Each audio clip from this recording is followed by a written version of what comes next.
welcome to my home.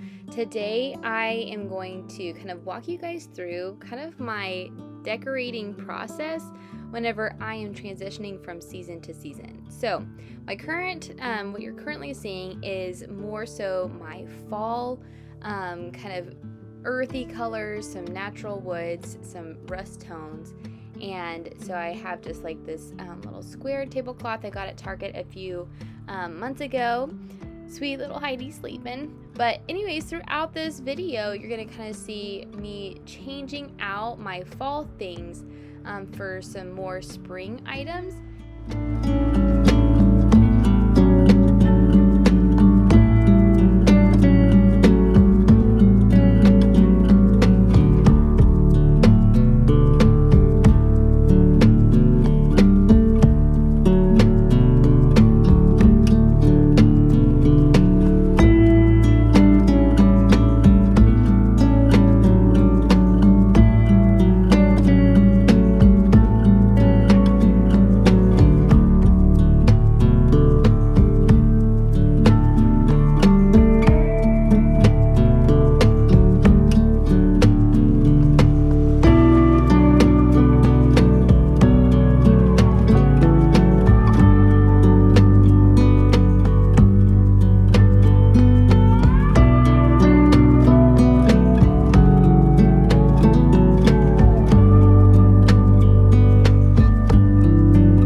Here I am taking two white pictures that I've had. This one that I just showed is actually from my husband's great grandma's house.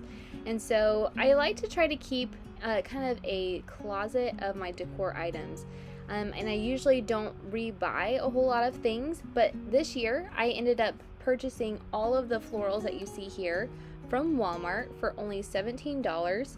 And so what I like to do is try to kind of use what I have at my house and to be able to just add a few new things that will also last for years. So that's why I chose silk flowers, because that way I can reuse them next year. This one also, I have some of these like little peonies.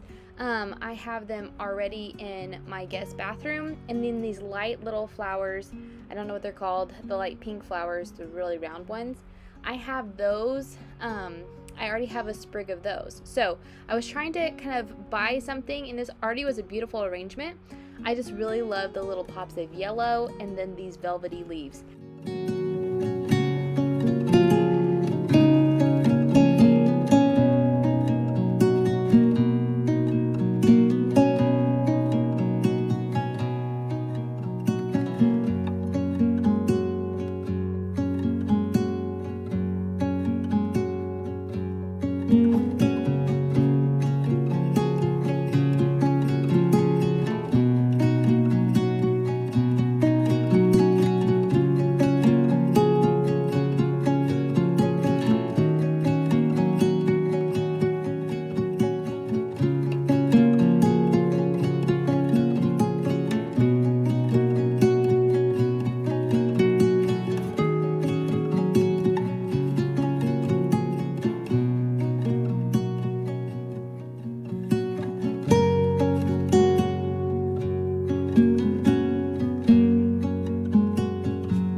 I just love having a timeless arrangement that I can reuse year after year, and it doesn't have to necessarily, scream Easter.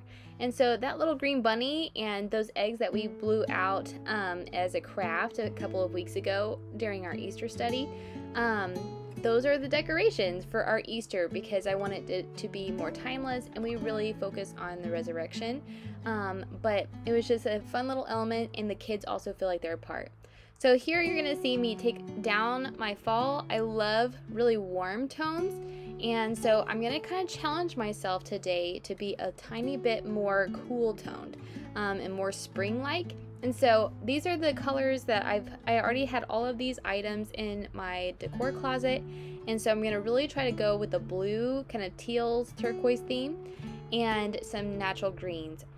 One thing to be kind of mindful of whenever you're purchasing some faux greenery, because there's just so many different varieties of green tones. Keep in mind that whenever you are purchasing your faux greenery, if they are more bright yellowy green or if they're a cooler tone with like more blues in it. So I have a few of everything, but just whenever you're trying to match or you're trying to design a space, you don't have to necessarily, use all of that, but you don't want something that's going to be super, super bright green and a cooler blue green as well. So here, whenever I'm decorating this mantle, like literally, I could stop at any time and it could be fine, but I kept trying to challenge myself to maybe, like later on, you'll see I take out the brown books because I always use brown. And so I tried to remove that in that instant. As you can see that on the very left, that candlestick is upside down. Sometimes I do kind of play around with that, but this one just didn't work out. So you definitely need to flip that back over. So I've never used purple before, and I picked up these faux lavender stems, and so I ended up really, really liking that because it kind of went with that cool theme. And so I'm going to kind of eventually remove these brown elements, but I like this right here. I could have even stopped there.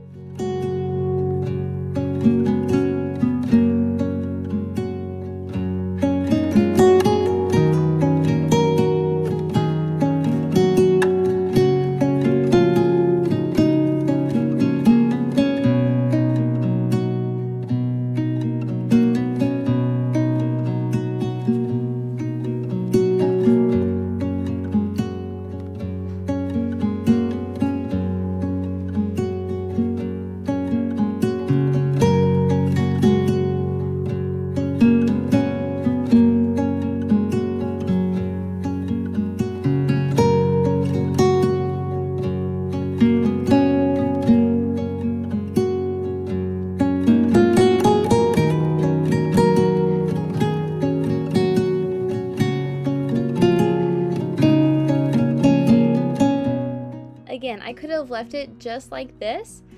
You just kind of stare at it for a while and see if it feels right. And I really liked that, but I was going to push myself to not have as much brown.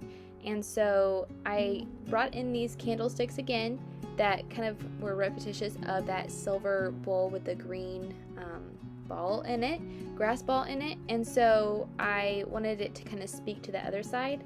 And then I felt like it was lighter on that end, and so I ended up, because the silver was directly onto the mantle, I decided to take out the brown, put in this green book, and then I ended up taking the brown book out.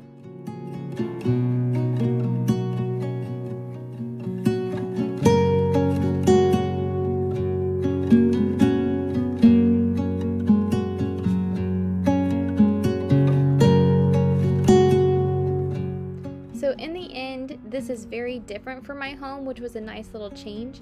And so we went with the cool blues. Now I'm kind of taking all of my other extra decor out, and I just changed it just a tiny bit.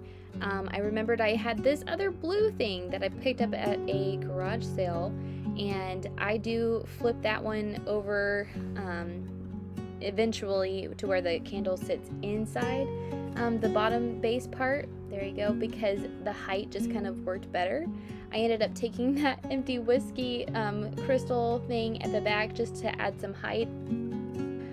Typically, whenever people are decorating, they have some kind of a sculptural thing, some kind of a glass thing, and then a plant. And so that's kind of my rule of thirds. That's kind of what I go by.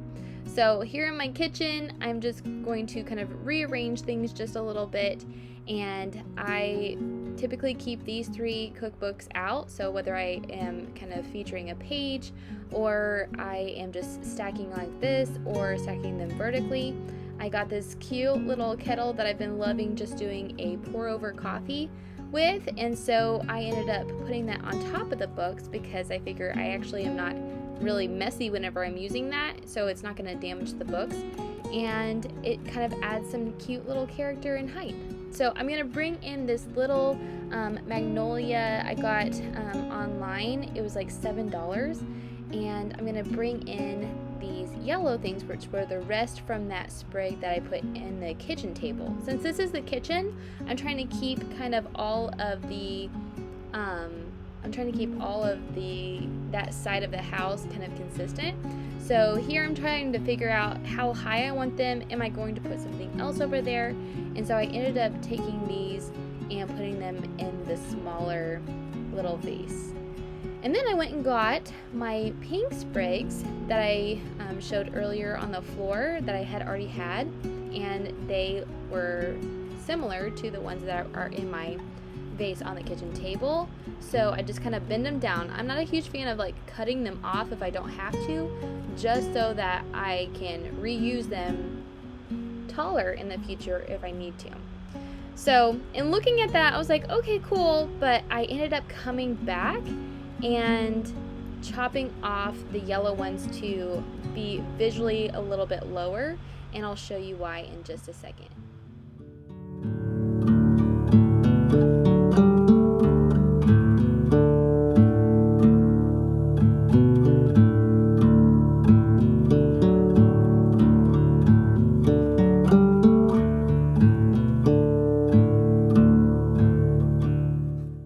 So here I'm showing that I cut off the bottoms so that they can visually stack. So from the top of that vase to my flowers to the top of the more taller vase to the flowers, it just kind of visually goes uphill, and then the black kind of ties in with the black base, and then also with my bottom cookbook as well. I love how the wood in the background is a great kind of backdrop for those flowers, and it all kind of speaks to this floral arrangement in my table. So here's some before and afters. So fun. I really loved my before, but just to change it up a little bit and make it a little bit more cleaner. And then here are my kind of Easter decorations. So these are the areas that I kind of decorate each season with my stash of decor. So I hope that you enjoy that tutorial.